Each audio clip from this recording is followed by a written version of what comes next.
Welcome to Nivas news. మా channel మీకు నచ్చినట్లయితే లైక్ చేయండి, షేర్ చేయండి, కామెంట్ చేయండి. మర్చిపోకుండా బెల్ సింబల్ని క్లిక్ చేయండి. సబ్స్క్రైబ్ చేయటం మర్చిపోకండి. అన్న మేమైతే చాలా సఫర్ అవుతున్నాం మేడం వల్ల. ప్రతిసారి ఎవరి మీద కోపం తీసుకొచ్చి మా పైన చూపిస్తుందో లేకపోతే మా మీద కోపం మా పైన చూపిస్తుందో తెలియదు. కానీ మేడం వల్ల మాత్రం మేము చాలా సఫర్ అవుతున్నాము. మేడం మాత్రం మమ్మల్ని అందరినీ ఫుల్ టార్చర్ చేస్తుంది.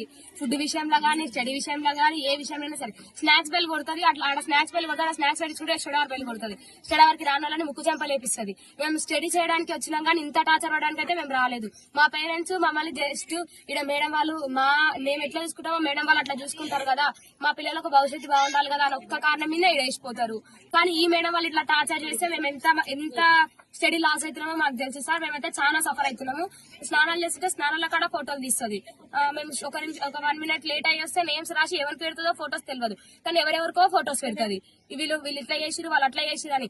గర్ల్స్ కనుక చాలా ప్రాబ్లమ్స్ ఉంటాయి సార్. ఆ ప్రాబ్లమ్స్ కూడా మేడం అర్థం చేసుకోవాలి. మేడం ఒక గల్లే కదా సార్, మేడం అర్థం చేసుకోవాలి కదా. ఆ ప్రాబ్లమ్స్ మాత్రం మేడం అర్థం చేసుకోదు. ప్రతిసారి మమ్మల్ని సఫర్ చేస్తుంది. ఒక అమ్మాయి చదవకపోతే అమ్మాయిని గొంతు పట్టి పైకి లేపిందంట. అట్లా చేస్తే మనకు కరెక్ట్ అయినా సార్? మేడం కూడా ఒక స్టూడెంట్ స్టేజ్ ఉంటే కదా టీచర్ స్టేజ్ వచ్చింది.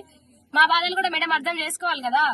ఫుడ్ విషయంలో మేము ఫుడ్ ఇస్తలేమని ఆ విషయంలో మమ్మ సఫర్ చేస్తుంది.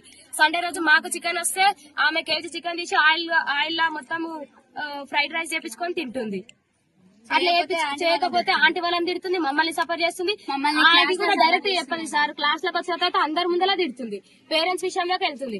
మొన్న జస్ట్ ఎవరో మేడం వాళ్ళు వచ్చారు, గీత మేడం వాళ్ళు వస్తే ఆ మేడం కి చెప్పినమని ఆ రోజు మీ పేరెంట్స్ అందరు పోని అని ఎట్లా అంటే అట్లా తిట్టించారు మమ్మల్ని. అయితే మేమైతే మేడం వల్ల చాలా సఫర్ అవుతున్నాము.